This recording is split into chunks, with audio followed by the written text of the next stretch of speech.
नमस्कार मित्रों, मैं एसवी भारद्वाज आपका एक बार फिर से अभिनंदन करता हूँ।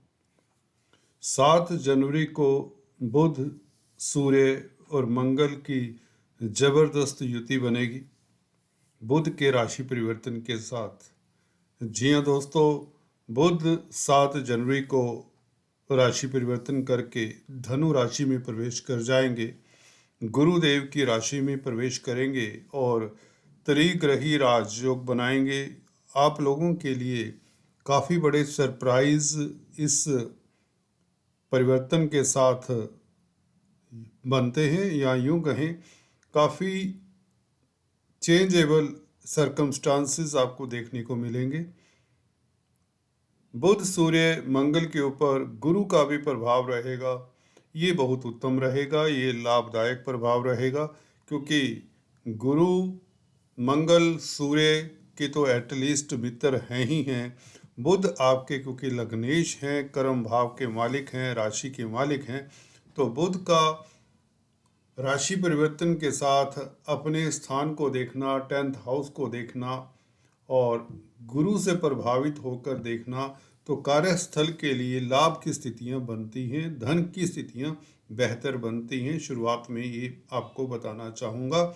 इसके अलावा आपको किन क्षेत्रों से टेम्परेरी तौर से थोड़ा सा सतर्क रहना है वह भी बताएंगे, और कौन कौन से क्षेत्रों से आपको लाभ होगा उसके ऊपर हम टिप्पणी करते हैं।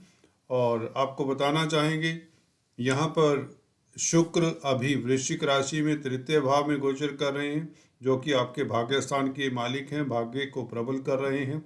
तो शुक्र की स्थिति भी अगर हम इस एंगल से देखें, इस ग्रहों की स्थिति के ऊपर जब हम नज़र डालते हैं, तो भाग्य स्थान के मालिक को भी हमें देख लेना चाहिए कि इस दौर में भाग्य क्या कहता है, किस्मत क्या कहती है, क्योंकि रिजल्ट ज़्यादातर हमें किस्मत के कारण अच्छे और बुरे मिल जाया करते हैं। सूर्य 12वें भाव के मालिक बुध के साथ हैं, मंगल के साथ हैं। देखिए, सूर्य क्या है, व्यय के मालिक हैं और कारक हैं सरकार के और आपकी आत्मा के। बुध के साथ यूं तो बुध आदित्य राजयोग बनाते हैं, आत्मिक बल देते हैं बुध के साथ होने से, क्योंकि बुध राशिपति हैं, तो आपको एनर्जी, स्फूर्ति और आत्मिक बल देते हैं। मंगल का बुध के साथ योग आपको जोश तो देता है, कर्मठ भी बनाता है, और कार्यस्थल के ऊपर इन तीनों का प्रभाव क्या कहता है इसके ऊपर पहले टिप्पणी करते हैं, और गुरु की दृष्टि इन तीनों के ऊपर क्या कहती है यह भी हम चर्चा करते हैं। देखिए, सूर्य व्यय भाव के मालिक जब भी 12वें भाव को देखें तो कार्यस्थल के को लेकर आपको थोड़ा सतर्क भी रहना चाहिए।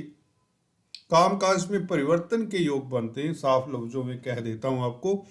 तो अगर आप परिवर्तन करने के इच्छुक हैं तो बहुत अच्छा समय आपके लिए, इससे बेहतर समय नहीं होगा, क्योंकि आपकी राशि के लिए बहुत उत्तम समय चल रहा है। योग कारक स्थितियां हैं, राजयोग कारक बल्कि कहें, और ऐसी अवधि में किया गया परिवर्तन हमेशा शुभ फलदायी होता है। तो आप परिवर्तन कर सकते हैं, इसमें कोई दिक्कत नहीं। अगर आपको बेटर चांसेस मिलते हैं, जिसकी संभावनाएं प्रबल हैं, क्योंकि शनि का राजयोग कारक होना, गुरु का और बुध का मार्गी हो जाना, भाग्य स्थान के मालिक शुक्र का भाग्य स्थान को देखना, तो मुझे लगता है स्थितियां बेहतर हैं। सूर्य आपके परिवर्तन के कारक बने हुए हैं, कार्यस्थल पर कुछ ना कुछ चेंजेस आ चुके होंगे, नहीं तो आ जाएंगे, क्योंकि सूर्य पहले से ही बैठे हुए हैं और यहाँ पर 14 तारीख तक रहेंगे और 10th हाउस को देखेंगे। जो व्यापार करते हैं, बुध सूर्य की युति बहुत अच्छी रहेगी उनके लिए। व्यापार के कारक हैं बुध, और सूर्य 12वें भाव के मालिक हैं, तो विदेशों में निवेश करने के अच्छे मौके मिलेंगे, लाभ होगा और भरपूर लाभ होगा। विदेश यात्रा के योग बनते हैं, डोमेस्टिक लाइफ अच्छा रहेगा, और आपके बौद्धिक बल के कारण आप अच्छे निर्णय लेंगे, क्योंकि गुरु की दृष्टि भी बुध के ऊपर रहेगी। देखिए, गुरु का प्रभाव जब बुध के ऊपर होता है तो आपका बौद्धिक स्तर बढ़ जाता है, आप दूरदृष्टा हो जाते हैं, विजनरी हो जाते हैं। मंगल के साथ संबंध होने से देखिए, मंगल बुध के मित्र नहीं हैं, परंतु यहाँ पर सूर्य के मित्र हैं, गुरु के मित्र हैं।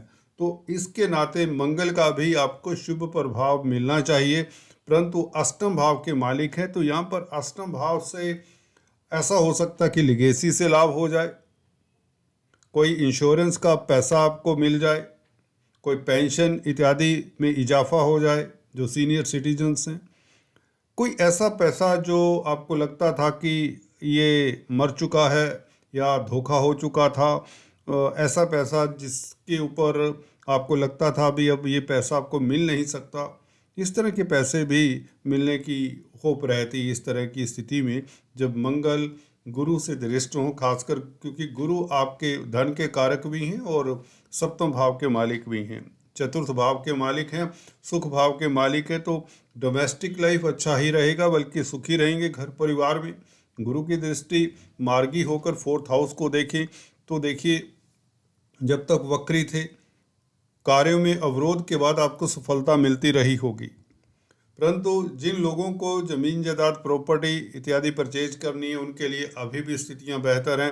और मंगल तो भूमि पुत्र हैं, तो ये जनवरी का महीना बल्कि 4 फरवरी तक मंगल यहाँ पर रहेंगे, बुध के साथ रहेंगे। बुध पूरा महीना जनवरी का महीना भी यहाँ पर रहेंगे 7 जनवरी से। तो बुध और मंगल का संबंध, मंगल भूमि पुत्र हैं, गुरु की दृष्टि, फोर्थ लॉर्ड हैं गुरु। तो जमीन जायदाद प्रॉपर्टी से निवेश में अच्छा खासा फ़ायदा होगा।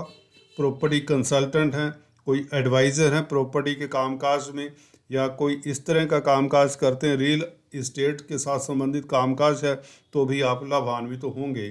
तो मंगल और बुध का संबंध गुरु की दृष्टि के हिसाब से देखना चाहिए, क्योंकि गुरु की दृष्टि भी तो अपने ही भाव पर है। तो सूर्य, बुध और मंगल ये कहीं ना कहीं राजयोग कारक हो जाते हैं। खासकर जहाँ तक कैरियर की बात है, कैरियर में शुभ परिवर्तन के योग बनते हैं गुरु की दृष्टि के कारण। खासकर सूर्य के ऊपर गुरु का प्रभाव हो, बुध के ऊपर गुरु का प्रभाव हो, खासकर ये त्रिकोण एस्पेक्ट हो, तो डिफरेंट रिजल्ट मिलते हैं दोस्तों। आप अगर सोचते हैं कि यहाँ पर सूर्य 12वें भाव का मालिक है, यहाँ पर खर्चा करवाएगा, नुकसान कराएगा, जी नहीं। ये त्रिकोण एस्पेक्ट अगर गुरु का ना होता तो स्थितियाँ डेफिनेटली खर्चे वाली होती, नुकसान वाली होती, परंतु यहाँ पर सरकारी क्षेत्र से फायदा हो जाता है। सरकारी, क्योंकि सूर्य मित्र क्षेत्री है, सबसे बड़ी बात यह है सूर्य मित्र क्षेत्री है, बल्कि आपकी प्रतिष्ठा बढ़ती है, सरकार में आपका रुतबा बढ़ता है, कोई महत्वपूर्ण समाचार मिल सकता है, कोई प्रमोशन हो सकती है। सूर्य देखिए कारक सरकार के हैं, लग्नेश के साथ हैं, संबंध बनाया बुध के साथ, राशिपति के साथ, और दोनों की दृष्टि देखिए, सूर्य और बुध का संबंध हो और 10th हाउस के ऊपर देख रहे हैं, गुरु से दृष्ट हो, जिस राशि में बैठे हैं उस राशि का मालिक, फोर्थ हाउस का मालिक फोर्थ हाउस को देख रहा है, तो ये राजयोग बन जाता है। यहाँ पर हाँ खर्चे होंगे, आप की पॉकेट थोड़ी सी खुली रहेगी, फजूल खर्ची भी कर सकते हैं, और घर परिवार के ऊपर भी खर्चा आप कर सकते हैं, दैट इज सेपरेट इशू। परंतु लाभ की स्थितियां भी बनी रहेंगी, निवेश के लिए व्यापार में अच्छा समय मिलेगा। अगर आप मेडिकल प्रोफेशन में खासकर आपकी उन्नति होगी ही होगी, क्योंकि सूर्य बुध मंगल अक्सर पाया है जब ये इकट्ठे होते हैं तो मेडिकल प्रोफेशन के लिए बहुत अच्छा समय होता है। और राहु वैसे ही केंद्र में अब बली हैं, अच्छी स्थिति में हैं। तो अगर आप सर्जन हैं, देखिए मंगल ब्लड के कारक हैं, राहु सर्जरी के कारक हैं, तो कहीं ना कहीं आप अच्छे सर्जन साबित होते हैं और आपका नाम भी होता है, रुतबा बढ़ता है, खासकर सरकारी क्षेत्रों में आपको अवार्ड रिवार्ड भी मिल सकता है। तो बहुत उत्तम समय है, विदेश यात्रा के योग बनते हैं, क्योंकि सूर्य 12वें भाव के मालिक सुख भाव में है, डोमेस्टिक स्थान को छोड़ने के योग बनाता है सूर्य, और पिता पक्ष से लाभ के योग बनाता है। मंगल के साथ सूर्य का संबंध और बुध के साथ संबंध, तो आपके जो डिसीजन है वह भी उत्तम होंगे, क्योंकि बुध आदित्य राजयोग के कारण अगर आप कोई डिसीजन लेते हैं वह अच्छे होंगे। आप बुद्धिमानी का परिचय देंगे, घर परिवार में खुशियों का माहौल रहेगा। फिर भी बुध कन्या संतान के कारक हैं। कहीं ना कहीं मंगल के साथ संबंध होने से कन्या संतान की सेहत का या कन्या संतान को लेकर किसी तरह का सोच विचार हो सकता है इस अवधि में। तो बुध के उपाय करने आपके लिए श्रेयकर होंगे। और गुरु को स्ट्रोंग करें। गुरु को स्ट्रोंग करने का मतलब गुरुवार वाले दिन येलो वस्त्र धारण करें, विष्णु सहस्त्र नाम का जाप किया जाए तो अच्छा रहता है, और मछलियों को आटे की गोलियां डालें तो बहुत अच्छा रहता है।